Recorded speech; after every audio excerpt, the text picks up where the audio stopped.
प्रदेश में इन दिनों भीषण गर्मी पड़ रही है। ऐसे में प्रयागराज की सड़कों पर लोगों का चलना मुश्किल हो गया है। वहीं ट्रैफिक सिग्नल पर चिलचिलाती धूप और गर्मी ने लोगों का जीना मुहाल कर दिया है, जिसके बाद जनता टीवी ने प्रमुखता से इस खबर को दिखाया।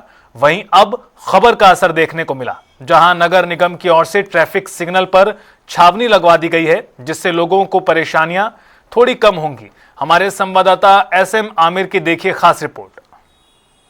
संगम नगरी प्रयागराज में जिस तरह से भीषण गर्मी पड़ रही है, जिसके बाद अब मौसम विभाग ने भी अलर्ट जारी करा हीट वेव को और पूरे यूपी में सबसे ज्यादा गर्म प्रयागराज को घोषित किया गया है। फिलहाल बात करें ट्रैफिक सिग्नल पर जो गर्मी होती है, जिस पर लोगों को रुकना पड़ता है और नियम का भी पालन करना पड़ता है, जिसकी खबर प्रमुखता से जनता टीवी ने उठाई थी, जिसके बाद महापौर ने छतरी और यहाँ पर छावनी लगवाने की बात कही थी और उसका असर कहीं ना कहीं देखने को मिला है। यहाँ पर छावनी लगवा दी गई है। जनता टीवी की जो मुहिम थी वो कहीं ना कहीं कारगर हुई है और यहाँ पर लोगों को राहत देने के लिए लगाई गई। फिलहाल लोगों से हम बात करने की भी कोशिश करेंगे कि किस तरह से यहाँ पर जो व्यवस्था है, ये बताइए, जो छतरी लगाने की यहाँ पर छावनी लगा दी गई है, सिग्नल पर गर्मी में रुकना पड़ता है, अब कितनी राहत है?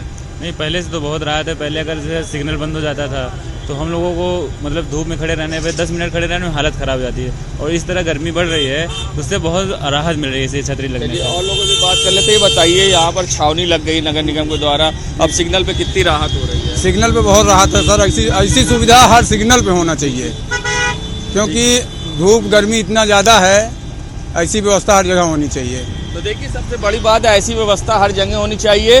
फिलहाल अभी अगर हम बात करें तो धोबी घाट चौराहे पर ये सिग्नल पर छावनी लगाई गई है। इसके दो साइड अभी छावनी बनकर तैयार हो गई है, जिससे लोगों को राहत मिल रही है। और जिस तरह से महापौर ने कहा था कि प्रमुख चौराहों पर इस तरह से छावनी बनाई जाएगी, अब देखना होगा कि वो छावनी कब तक सब चौराहों पर बनकर तैयार होती है, क्योंकि अप्रैल के महीने में ही तापमान 40 के पार है, तो मई जून में क्या हाल होगा, ये सोचने वाली बात है। फिलहाल हम आपको एक बार फिर से दिखाएंगे कि नगर निगम के द्वारा यहाँ पर छावनी बनवा दी गई है। जो ट्रैफिक सिग्नल पर रुकते हैं तो उनको धूप से कहीं ना कहीं राहत मिलेगी। और इसी तरह से दूसरे साइड भी हम दिखाएंगे, हम अपने सहयोगी से कहेंगे कि जूम करके दिखाएं कि किस तरह से उधर भी छावनी बनाई गई है, जिससे ट्रैफिक सिग्नल पर रुके हुए लोगों को राहत मिल रही है। तो ये व्यवस्थाएं पूरी तरह से नगर निगम के द्वारा की गई है और जनता टीवी की ये मुहिम रंग लाई है और जनता टीवी की खबर का बड़ा इम्पैक्ट देखने को प्रयागराज में मिला है। जो छावनी है वो यहाँ पर बना दी गई है और अब देखना होगा कि नगर निगम के द्वारा और चौराहों पर किस तरह से छावनी जल्द से जल्द बनवाई जा सकती है, कि जिससे कि जो जनता है उनको गर्मी से राहत मिले, ट्रैफिक सिग्नल पर उन्हें धूप से नहीं झुलसना पड़े। ये सारी व्यवस्थाएं नगर निगम के द्वारा अब और तेजी से किस तरह से कराई जाती है, देखने वाली बात होगी। वीडियो जर्नलिस्ट सामू कुशवाहा के संग सैयद मोहम्मद आमिर, प्रयागराज।